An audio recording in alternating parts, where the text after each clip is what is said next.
Hello everyone, welcome to 10.2. Congratulations for making it through 10.1.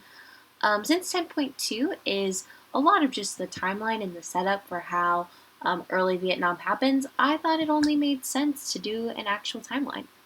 So the way this is going to work is I'm going to fill out a timeline for you guys. If you want to print out the blank attachment and fill it out and follow along, I think that's a great idea. Might help you for later. But basically the way it's going to work, I'm going to put the key events and the dates along the bottom of the timeline, and on the top I'm going to put the key people and the key terms that go along with the timeline and with those events to keep it organized a little bit. So that's the way it's going to work, and let's dive into it. Alright, so first off we're going to start in February of 1965 with the start of Operation Rolling Thunder. After some American troops are killed by the Viet Cong in Vietnam, Johnson is going to improve the airstriking of North Vietnam. So basically the operation sounds like its name, and it's just a continuous bombing, so the Rolling Thunder. This is going to bring us to some important people that we should probably know. The first is the Secretary of Defense, Robert McNamara, and then General William Westmoreland, who's going to be the American commander out of South Vietnam. So these are the guys who are kind of calling the shots, and they both believe that the U.S. only needs to increase their military presence and increase their action in order to win Vietnam. So from March of 1965 all the way to 1973, that's going to kind of mark our era of bombing North Vietnam as our strategy to get them to surrender. And considering the length of time, it doesn't necessarily work right away in getting the Viet Cong to give in.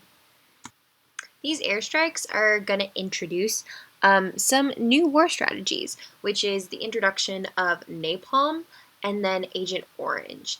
And so these two, what they do is basically one of our biggest disadvantage in Vietnam is that a lot of the fighting takes place in this like dense jungle, and we want to eliminate the jungle so we can have some more open fighting instead of this like guerrilla fighting in the dark jungle where the US really isn't equipped. So napalm is a jellied gas, which means it's going to stick to the foliage and burn it down, and then Agent Orange is an herbicide. But later we discover that napalm and Agent Orange have a lot of ecological effects and health effects on the people in the area. And then later I'm going to have you guys watch a clip from a movie called Apocalypse Now, which is a really great movie, but I have to warn you that it is very graphic and pretty intense. So definitely get some parent permission before watching that movie. But there's a really famous quote from that movie where a Vietnam soldier says, "I just love the smell of napalm in the morning." So that's where that comes from. March 8th is going to be an important date because U.S. combat forces are on the ground. So up until this point, the fighting that we are doing is solely from the air. There's U.S. forces on the ground, but they're not combat forces.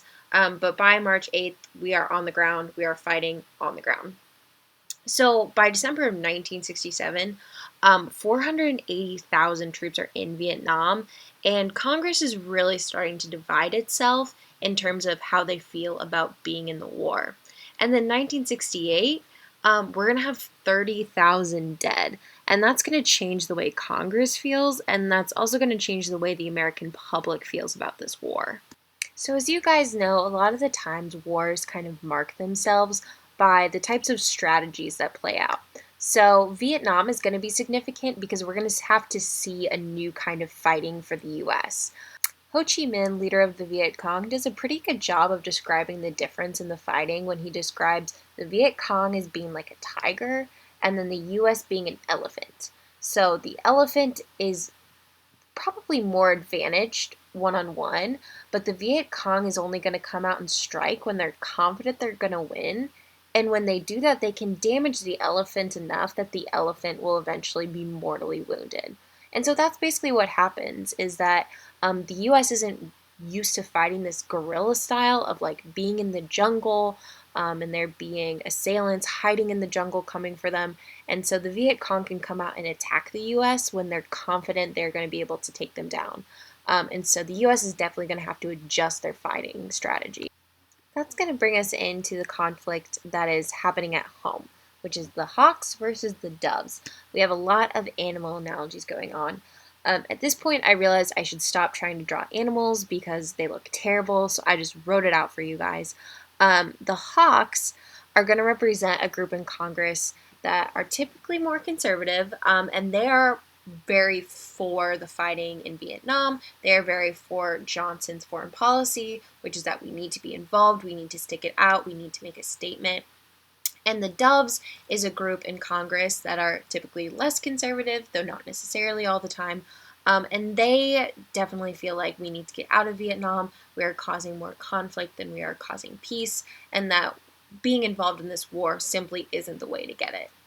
So there you have it, you guys. I know that was a lot of information, maybe not as exciting as watching a BuzzFeed video, but I think it's going to set you guys up well to be able to do some more engaging activities and really dive more into the culture and what's really going on in this time in the United States, and kind of just the historical markings of Vietnam.